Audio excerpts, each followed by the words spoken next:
സപ്തമാതാക്കൾ. സപ്തമാതാക്കളുടെ ജനനത്തെപ്പറ്റി കുറേ കഥകളുണ്ട്. അതിൽ ഒന്ന് ഇതാണ്.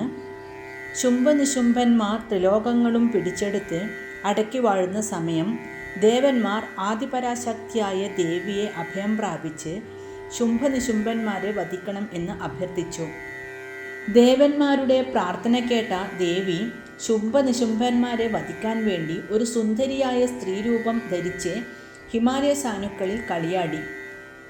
ദൂതന്മാർ വഴി ഈ സുന്ദരിയെപ്പറ്റി അറിഞ്ഞ ശുംഭനും നിശുംഭനും ദേവിയെ കൊട്ടാരത്തിലേക്ക് കൂട്ടിക്കൊണ്ടുവരാൻ വേണ്ടി അയച്ച അസുരന്മാരെയെല്ലാം, അതായത് ധൂമ്രലോചനൻ, ചണ്ഡമുണ്ടന്മാർ തുടങ്ങിയവരെയെല്ലാം ദേവി വധിച്ചു.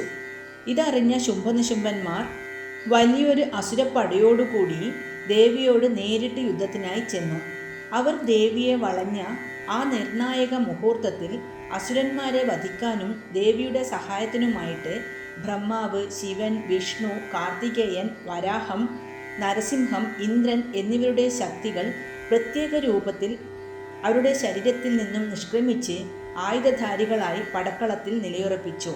ഇവരെയാണ് സപ്തമാതൃക്കൾ എന്നറിയപ്പെടുന്നത്.